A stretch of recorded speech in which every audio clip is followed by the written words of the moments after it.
Hi everyone, how's everyone doing here today? Thank you for watching. Pardon some of the background noise. It's actually really nice weather here today. It's not sunny, it's not too chilly. It's like a decent calm, in spite of some of the background noise. So, one of the things I wanted to talk about, because I know I've gotten certain backlash from certain people about why I'm so opposed to Donald Trump, why I'm so opposed to 45. And it's not even just recent events. This was something I kind of found back in 2016 when he first became president. And one person, he was a British writer by the name of Nate White. He had summed it up beautifully. Now keep in mind, this was like, I don't know if it was before or right after the election, but it was like way before COVID, way before January 6th. And he did up this summary, and I'll read it to you. And it kind of sums up my feeling exactly. Why do some British people not like Donald Trump? Nate White, who's an articulate and witty writer from England, wrote the following response. A few things spring to mind. Trump lacks certain qualities which the British traditionally esteem. For instance, he has no class, no charm, no coolness, no credibility, no compassion, no wit, no warmth, no wisdom, no subtlety, no sensitivity, no self-awareness, no humility, no honor, and no grace. All qualities, funnily enough, with which his predecessor, Mr. Obama, was generously blessed. So for us, the stark contrast does rather throw Trump's limitations into embarrassingly sharp relief. Plus, we like a laugh, and while Trump may be laughable, he has never once said anything wry, witty, or even faintly amusing. Not once, not ever.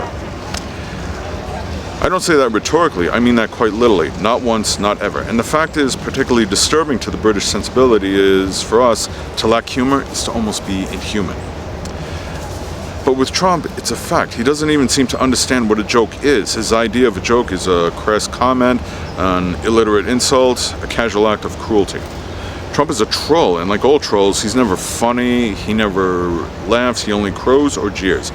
And scarily, he doesn't just talk in crude, witless insults. He actually thinks in them. His mind is a simple bot-like algorithm of petty prejudices and knee-jerk nastiness. There is never an underlying of irony, complexity, nuance, or depth. It's all surface. Some Americans might see this as refreshingly upfront. Well, we don't. We see this as having no inner world, no soul. And in Britain, we traditionally side with David, not Goliath. All our heroes are plucky underdogs like Robin Hood, Dick Whittington, Oliver Twist. Trump is neither plucky nor an underdog. He's the exact opposite of that. He's not even a spoiled rich boy or a greedy fat cat. He's more like a fat, white slug. A Jabba the Hutt of privilege. And worse, he's the most unforgivable of all things to the British. A bully.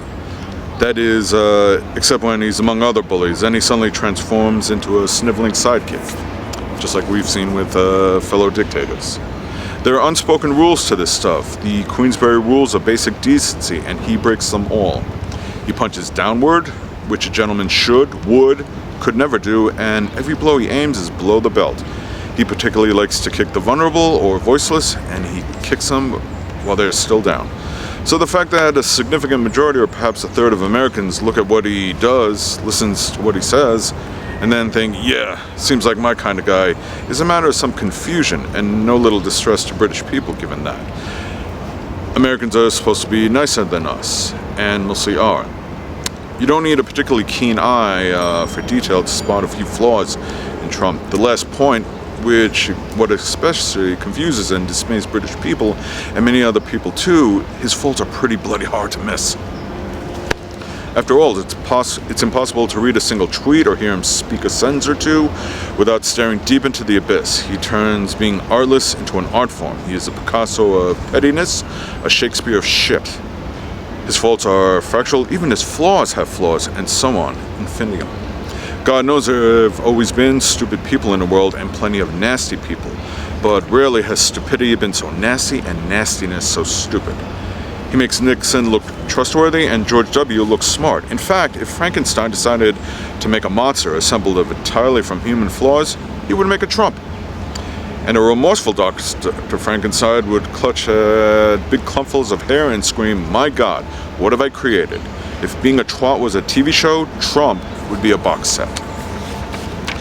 You take that into account, his failed presidency, to me, and to many and most Americans, he is by far one of the worst U.S. presidents this country has ever had. You put a showman with no experience and, no taste, no class, no compassion into the White House. What were they expecting? It is an absolute failure. And too many people in the cult just still continue to warm up to him.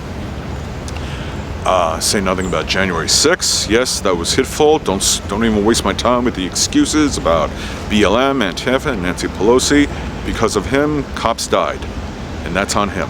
Say nothing about his failed COVID response, which resulted into many deaths that could have been spared, a lot, and small businesses that went under because of him, because of his, lack of intelligence. Putting all that aside, the one thing that gets me the most, which I would imagine to most people, intelligent people, would be pretty easy to understand, is that why am I opposed to Donald Trump so much? To simply put it, are you ready for it? It is because he hurts people.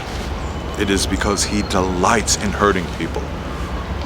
And that it was something he was doing even before his presidency. His corruption was well documented. It's a number of times that he would hire contractors, people to do certain projects on one of his motels and just simply not pay them. And then going up back and forth with court.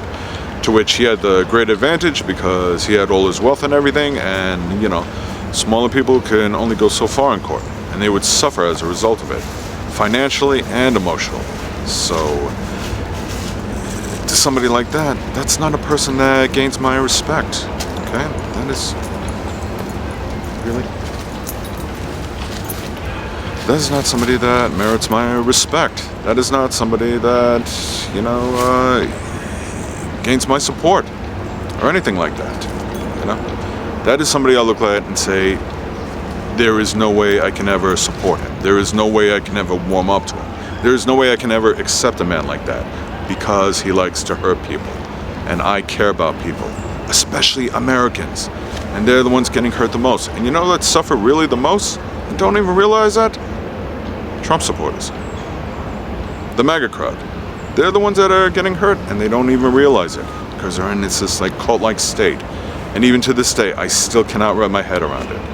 I still got friends and family that choose to defend him no matter what, even with all the indictments, even with all the criminal activity, even the fact that he was recently found guilty of being a sex offender.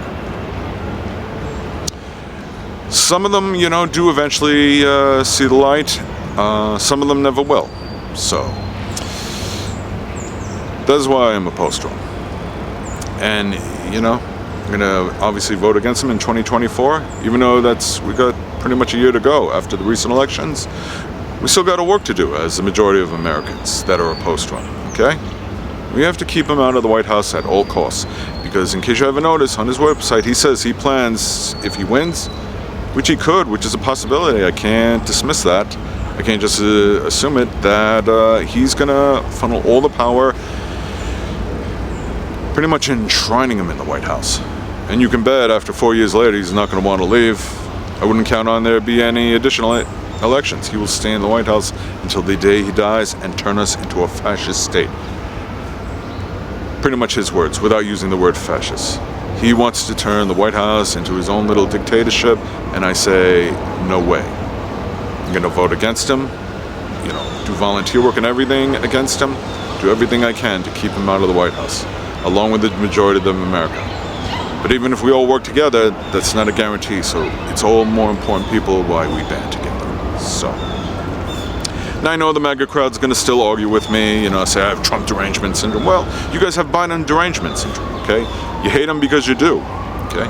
He's not perfect, I get it, but you know what, compared to Trump, I'll settle for a crusty, slow, not so exciting old man who's at least trying to do the right thing and that I can list accomplishments, as opposed to a greedy fat slug like Trump who, only wants to give tax breaks to the wealthy.